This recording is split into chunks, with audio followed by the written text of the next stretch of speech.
अमेरिकी राष्ट्रपति Donald Trump की धमकियों के बीच भारत और ब्राजील ने हाथ मिला लिया है, जिसके बाद ट्रंप का खेल पूरी तरीके से बिगड़ जाएगा। भारत ब्राजील के डील से ट्रंप अकेले पड़ जाएंगे। भारत और ब्राजील के सरकारी अधिकारी और बड़े व्यापारी इस हफ्ते नई दिल्ली में मुलाकात कर रहे हैं। उनका मकसद है कि दोनों देशों के बीच व्यापार को अभी के 12 अरब डॉलर से 3 गुना बढ़ाया जाए।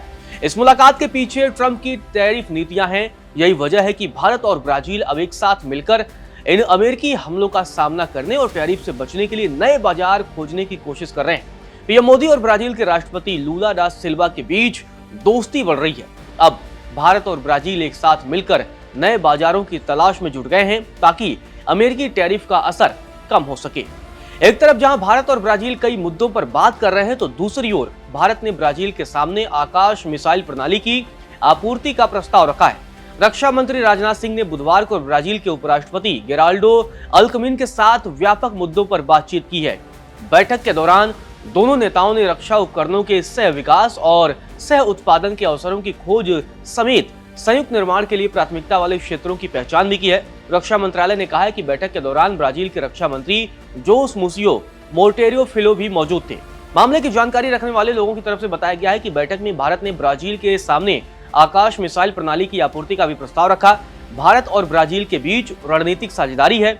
नेताओं ने रक्षा सहयोग को आगे बढ़ाने के लिए अपनी साझा प्रतिबद्धता भी दोहराई है। इसमें संयुक्त अभ्यास और ट्रेनिंग यात्राओं समेत कई आदान प्रदान पर ध्यान केंद्रित किया जाएगा। उन्होंने रक्षा संबंधित पहल की भी प्रगति की समीक्षा की है। मतलब अब दोनों देश मिलकर आगे बढ़ेंगे। आपको बता दें कि डीआरडीओ द्वारा विकसित आकाश प्रणाली ने गत मई महीने में ऑपरेशन सिंदूर के दौरान अपनी क्षमता साबित की थी। पाकिस्तानी ड्रोन और मिसाइलों को आकाश ने मार गिराया था। सतह से हवा में मार करने वाली ये मिसाइल प्रणाली 25 किलोमीटर तक लक्ष्य को भेज सकती है। अगर ब्राजील भारत से आकाश मिसाइल खरीदता है तो दुनिया में स्वदेशी का डंका बजेगा। इसके अलावा नई दिल्ली में भी इस हफ्ते भारत और ब्राजील की बड़ी बैठक चल रही है, जिसमें ब्राजील का एक मजबूत और खास प्रतिनिधिमंडल हिस्सा ले रहा है। इस टीम की अगुवाई ब्राजील के उपराष्ट्रपति गेराल्डो अल्कमिन कर रहे हैं।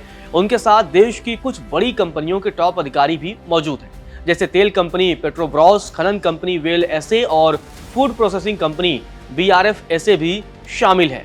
आपको बता दें, इस मुलाकात का मकसद है सिर्फ औपचारिक बातचीत करना नहीं है, बल्कि असली फोकस है भारत के साथ मिलकर कृषि, बायोफ्यूल और डिफेंस में मजबूत और दीर्घकालिक साझेदारी बनाना। दोनों देशों की कोशिश है कि व्यापारिक रिश्तों को सिर्फ टैरिफ के बचाव तक सीमित न रखा जाए, बल्कि मिलकर एक नई वैश्विक ताकत के तौर पर उभरा भी जाए। ब्राजील और भारत इस बात पर भी विचार कर रहे हैं कि 2004 में जो मर्कोसुर भारत व्यापार समझौता हुआ था, उसे और ज्यादा असरदार कैसे बनाया जाए। इस समझौते के दायरे को बढ़ाने की बात भी हो रही है ताकि आने वाले समय में व्यापार और निवेश दोनों के रास्ते आसान हो। भारत के प्रधानमंत्री नरेंद्र मोदी और ब्राजील के राष्ट्रपति लुइज इनासियो लूला डा सिल्वा की नजदीकियां भी आज की बदलती दुनिया की एक बड़ी कहानी भी बयां कर रही हैं। असली वजह है अमेरिका की बदलती और सख्त नीतियां, जिसके बाद से दोनों देशों में अब पहले की तुलना में ज्यादा नजदीकी देखी जा रही है। आपको बता दें, जब से डोनाल्ड ट्रंप ने अमेरिका की कमान संभाली है, तब से भारत और ब्राजील को भारी व्यापारिक झटका लगा है। दोनों देशों के कई प्रोडक्ट पर अमेरिका ने 50% तक का टैरिफ लगा दिया है। ये इतना ज्यादा है कि सीधे सीधे उनके एक्सपोर्ट्स पर असर पड़ने लगा है। बाद में अमेरिका ने कुछ राहत जरूर दी है। ब्राजील के सैकड़ों सामानों को छूट मिल गई है और भारत के दवा व इलेक्ट्रॉनिक सेक्टर को भी कुछ राहत मिली है। लेकिन जो नुकसान होना था वो हो चुका था और खतरा अब भी बना हुआ है। यही वजह है कि भारत और ब्राजील अब मिलकर एक साथ एक नई दुनिया का एक तरीके से निर्माण करना चाहते हैं, एक नई व्यापारिक अपने संबंधों को आगे बढ़ाना चाहते हैं।